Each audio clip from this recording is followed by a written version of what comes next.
Questão 8. A figura abaixo mostra um prisma triangular ACB no fundo de um aquário contendo água imersos no ar. O prisma e o aquário são feitos do mesmo material. Considere que um raio luminoso que penetra na água, de modo que o raio refratado incida perpendicularmente à face AB e esse raio seja totalmente refletido. Ele quer o valor mínimo do índice de refração do prisma para que isso ocorra. Dados: índice de refração do ar é 1, seno do θA é 0,600 e seno do θB, que é esse, é 0,800. O que ele está querendo dizer é o seguinte: você tem um raio de luz que incide pelo ar. Aí ele vai passar para a água, se aproxima da normal, sofrendo um desvio. Tá? Esse ângulo é o θA. Aí o problema diz que aqui ele incide perpendicularmente à superfície do prisma. E ele incide perpendicularmente à superfície do prisma e ele quer saber quanto tem que valer o índice de refração do prisma, desse prisma aqui, para que quando ele incida aqui embaixo, ele sofra reflexão total e ele quer, claro, o mínimo índice de refração desse prisma para que isso ocorra. E aqui estão as alternativas. Bom, acontece o seguinte: sempre que um raio de luz incide perpendicularmente a uma superfície de separação, que é o caso água-ar, ele não sofre desvio, tá? É um caso particular de incidência. Então, quando a incidência é normal, o raio de luz não sofre desvio. Então, esse raio de luz que incidiu normalmente vai continuar em linha reta até que ele incida aqui no ponto P, que separa o prisma do ar. Quando ele incide aqui, se traça nesse ponto a normal. E a condição para que haja reflexão total é que esse ângulo entre a normal e o raio que está incidindo no ponto P seja o ângulo limite. E a condição para que ocorra a reflexão total é que o raio de luz que incide aqui com um ângulo igual ao limite saia rasante pelo ar, tá? Então ele vem aqui pelo ar rasante. Veja que esse ângulo aqui é o θB, cujo seno vale 0,800, esse ângulo é o ângulo limite, ele também é o θB pela semelhança de triângulos. Então, se eu jogar a lei de Snell aqui no ponto P, então o que eu tenho? Índice de refração do prisma, NP, vezes o seno do ângulo limite L, que é o mesmo seno que o θB, 0,800, é igual, ele tem que sair rasante pelo ar, tá? Então, é o índice de refração do ar, que é 1, vezes o seno do ângulo que ele forma com a normal, que no caso é 90.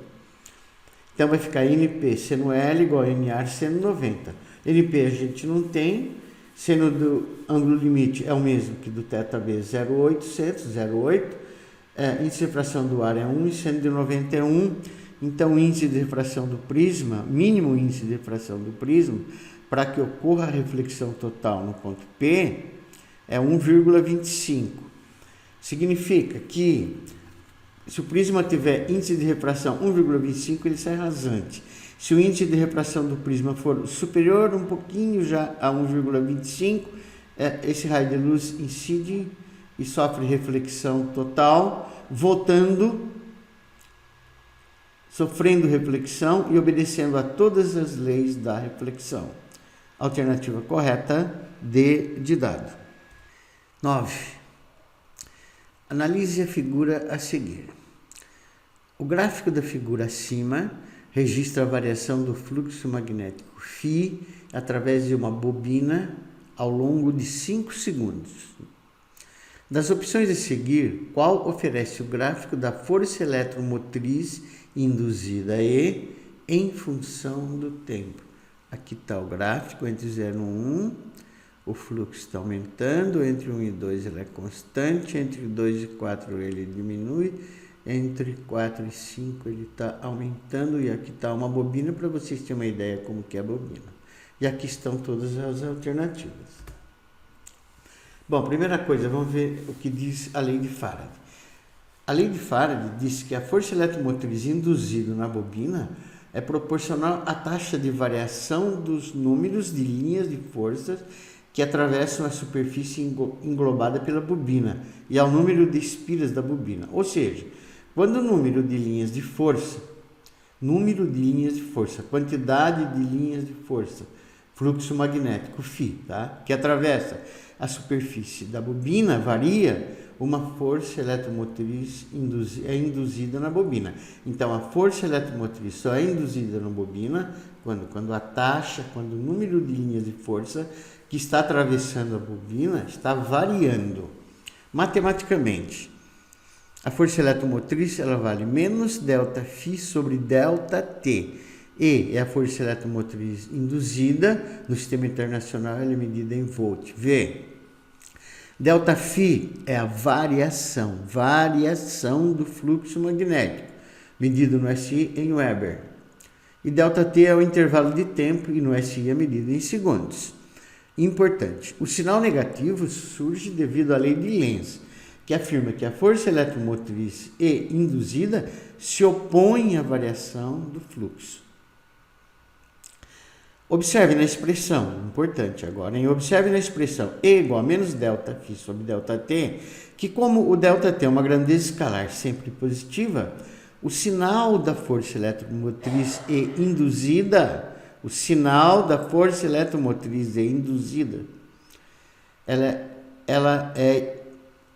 ela é menos a variação de fluxo, é sempre contrária ao da variação do fluxo magnético. Analisando cada trecho do gráfico fornecido que está abaixo. Então, primeiro eu coloquei aqui o gráfico, tá? Então, primeiro vamos analisar entre 0 e 1 segundo. O fluxo magnético entre 0 e 1, pode ver, ele está aumentando. Então, a sua variação é positiva, seria um número maior menos um número menor. E se a variação é positiva, a força eletromotriz induzida tem sinal contrário do fluxo. Então, ela vai ser negativa e é constante. Então, entre 0 e 1 está aqui, ó, tá? A força eletromotriz induzida, negativa e constante aqui. Entre 1 segundo e 2 segundos, veja, o fluxo não varia, ele é constante, uma reta paralela ao eixo do tempo. E se ele é constante, não ocorre variação do fluxo magnético. Então, não tem força eletromotriz induzida. É esse trecho aqui. Depois, entre 2 segundos e 4 segundos. Olha, durante todo esse tempo, o fluxo magnético está diminuindo, tá vendo? A reta descendente. E sua variação é negativa, tá? É sempre um número menor menos um número maior. Então, a variação do fluxo vai ser negativa. Mas acontece que a força eletromotriz tem sinal contrário da variação do fluxo. Portanto, ela vai ser positiva e constante. É esse gráfico aqui, entre 2 e 4, tá vendo? Constante. Entre 4 e 5, o fluxo magnético está aumentando, sua variação ΔΦ é positiva e então a força eletromotriz induzida vai ser negativa e constante. É esse daqui. E se você olhar lá nas alternativas, a alternativa correta é a B de bola. Questão 10. Eletromagnetismo. Na figura abaixo, E1 e E2 são duas espiras circulares, concêntricas e coplanares. Estão todas no mesmo centro e estão no mesmo plano. De raios R1, 8 metros, esse é o raio da 1, e R2 é menor de raio 2 metros, respectivamente. A espira E2 é percorrida por uma corrente 2 de 4 amperes no sentido anti-horário. Essa é a 2, está vendo? Aqui está o I2 se movendo no sentido anti-horário. Para que o vetor campo magnético resultante no centro das espiras seja nulo, a espira E1 deve ser percorrida no sentido horário, está vendo aqui no sentido horário, por uma corrente elétrica I1, cujo valor ele está pedindo em amperes. E aí ele forneceu as alternativas. Teoria. Qualquer dúvida, entre lá no fisicovestibular.com.br. Magnetismo, campo magnético, gerado por uma espira circular. Então, aqui está uma espira circular que eu coloquei e nós vamos ver como é que você calcula a direção e o sentido do vetor campo-indução magnético, ou vetor campo magnético, que ele é tangente em cada ponto, tá? No interior da espira. E esse campo ele é fornecido pela regra da mão direita. Como que funciona? Assim, ó. Tá vendo? Não está muito claro aqui no desenho, mas veja, você coloca a mão direita aberta, espalmada, e o polegar no sentido da corrente. Então eu supus aqui, tá, que a corrente está no sentido horário. Então aqui está o polegar no sentido da corrente e a sua mão espalmada está lá atrás. Aí você fecha a mão. O sentido da fechada da mão vai estar o sentido do campo magnético. Então aqui do lado esquerdo, pode ver, quando você fecha a mão, tá, a mão está fazendo isso, então o campo magnético está saindo aqui e a mão está penetrando aqui dentro. Então o sentido do campo magnético é penetrando aqui dentro. Então ele é determinado pela regra da mão direita, tá? Muito bem. A intensidade do campo magnético, ela vale no interior de uma espira, tá? B é μ vezes I sobre 2R. B é o vetor indução magnética, o vetor campo magnético, ele é medido em Tesla, T, lá dentro, tá? E a intensidade da corrente elétrica que está circulando pela espira, medida em ampere. R é o raio da circunferência, espira circular, medida em metros, e μ é a permissividade magnética do meio, medida em Tesla, metro, ampere, por ampere. Muito bem. Ele quer que o vetor campo magnético resultante no centro da espira seja nulo. Para que ele seja nulo, um campo deve estar entrando e o outro saindo. Ou seja, eles devem ter a mesma intensidade, o mesmo módulo, o mesmo número, mesma direção, tá? Perpendicular ao plano, mas sentidos contrários, um entrando e o outro saindo. Então vamos calcular na espira 1 quanto vale o campo magnético lá dentro da espira 1. Raio 8 metros, o I1 a gente quer. Então o B1 vai ser μ vezes I1 sobre 2R1, μI1 sobre 2, o R1 é 8, portanto o campo magnético na espira 1 criado no centro da espira 1 pela corrente I1, vale μI1 sobre 16, que eu chamei de 1. Na espira 2, raio 2 metros, o I2 foi fornecido, 4 amperes. Então, B2, campo magnético no centro da espira 2, criado pelo I2, vai ser μI2 sobre 2R2. O μ não tem, o I2 é 4, 2 é o 2 e o raio é 2. Portanto, o B2 vai ser μ4 sobre 4, que vai dar μ.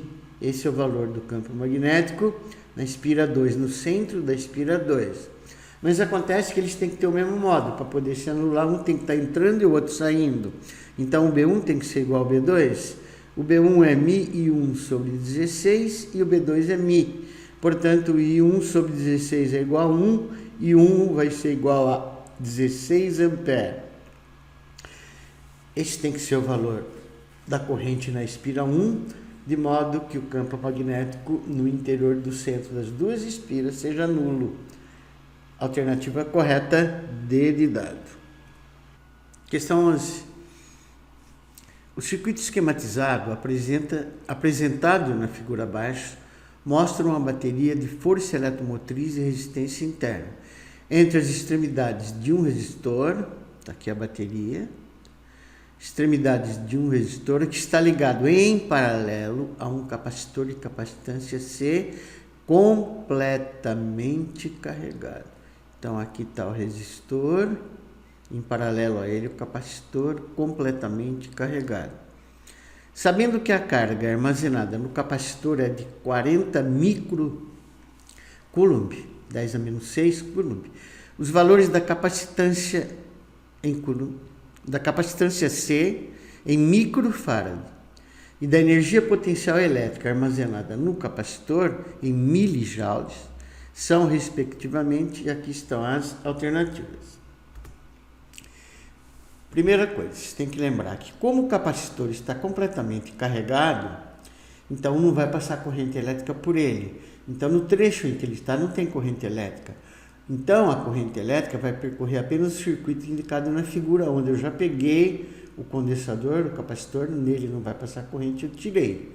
Então você tem aqui esse circuito, tá vendo? Está aqui a bateria, ela, saindo do polo positivo, ela joga uma corrente I no circuito, essa corrente I circula, passa pelo de 8, passa pelo de 2 e fica circulando no sentido horário.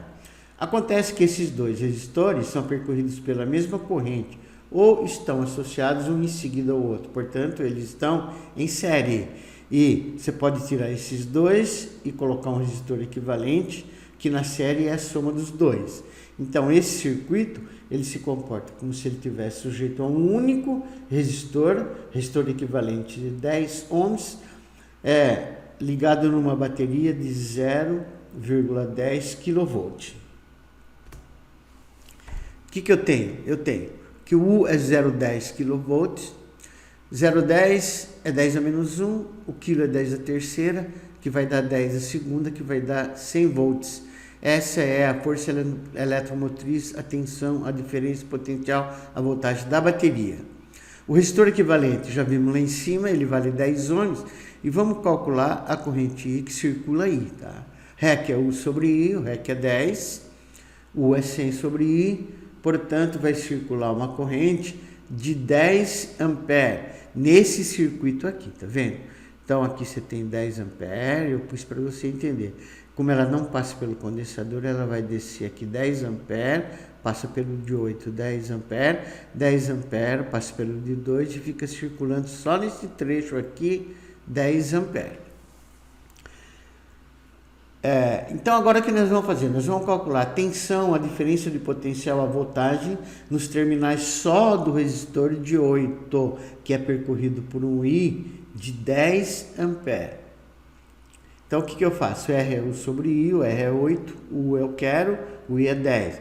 Então, você vai ter um U de 80 volts. Quem é 80 volts?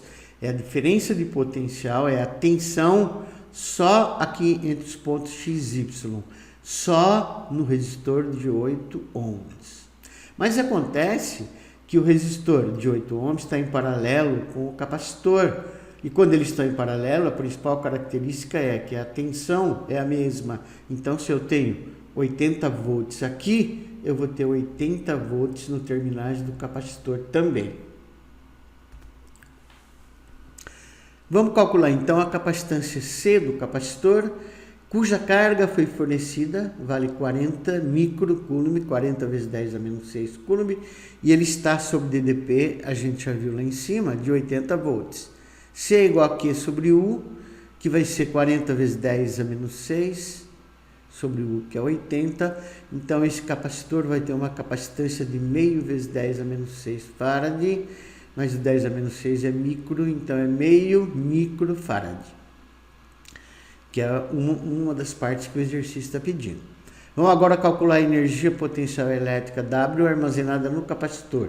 E ela é fornecida por que? Energia é a capacitância vezes a tensão nos terminais do capacitor ao quadrado sobre 2. A capacitância foi fornecida, nós achamos aqui, meio vezes 10 a menos 6, está aqui. O U, achamos lá em cima também, é 80 ao quadrado sobre 2. Então, a energia potencial elétrica armazenada vai ser 1.600 vezes 10 a menos 6 joule. Como ele quer em milijoule, 10 a menos 3, então vai ficar 1,6 vezes 10 a menos 3 joules, que é 1,6 milijoule. Essa é a energia potencial elétrica armazenada nesse capacitor. É o segundo pedido do exercício. A alternativa correta é a alternativa A.